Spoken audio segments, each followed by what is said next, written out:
Each month, we introduce you to one of the extraordinary people of the Cape Fear. WWAY's Donna Gregory met a decorated veteran who's midway through his 10th decade and has a strategy for a long and happy life. She's happy. Even though he's small in stature, Sergeant Francis Buddy Hooper is a mighty man. At age 95, he's sharp, fit, and funny, especially when someone asks his secrets for living so long. I told him from the get-go, I married the best lady in America. She's an outstanding cook. I don't smoke, I don't drink. I don't mess with crazy women. Hooper grew up in Brooklyn, New York, and says seeing the battleship USS North Carolina constructed from the ground up in the 1930s changed his life. And I observed Marines on duty, guard duty, and they were wearing dress blues. And I said, oh.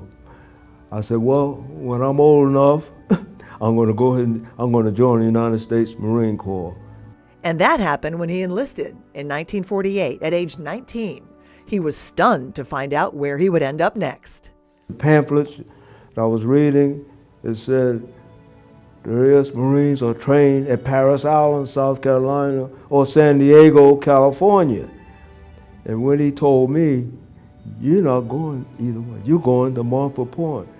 I was about ready to hand him the record books back and go back home, but I said, no, I'm going to go ahead with it. At the time, African-American Marine recruits were sent to train at Montford Point near Jacksonville, where they were segregated from Camp-Lejeune Marines. 20,000 black Marines came through Montford Point in the 7 years it was open. In the late 40s, President Truman signed an order desegregating the military, and Hooper served another 20 years, including at Quantico, Japan, and Vietnam. There's no such thing as color in the Marine Corps. There's no black, no brown, no red, no white, no yellow. We're all Marines. Simplify, hurrah.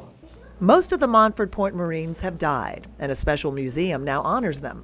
Hooper has received an array of medals for his service, including the Congressional-Gold-Medal, the National Montford Point Marine Hall of Fame Award, and in 2020, the North Carolina Order of the Longleaf Pine.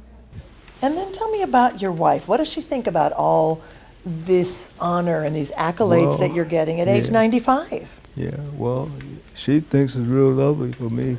Wilmington Mayor Bill Saffo says Hooper is a strong supporter of all veterans in our community. We have 75,000, veterans in southeastern North Carolina, and to have him as one of the representatives of Montford Point Marine, phenomenal. Great guy, great American, and I love him. A job at the Postal Service gave Hooper another 20-year career in Wilmington, and he stayed active in several organizations and associations since his second retirement. He has a few more tips for living an extraordinary life well into your 9th or 10th decade. The key is to keep your body and your mind open. Continue to read and stay active. This decorated veteran is still moving forward, even if his steps are more measured. He carries an extraordinary history with each step, knowing he's one of the few, the proud, and the mighty. In Wilmington, Donna Gregory, WWAY News. Incredible, and thank you for your service. Buddy says he's still active in the Montford Point Marine Association, serving as the Chapter 25 Financial Secretary. If you know someone we should feature, email extraordinary@wwaytv3.com.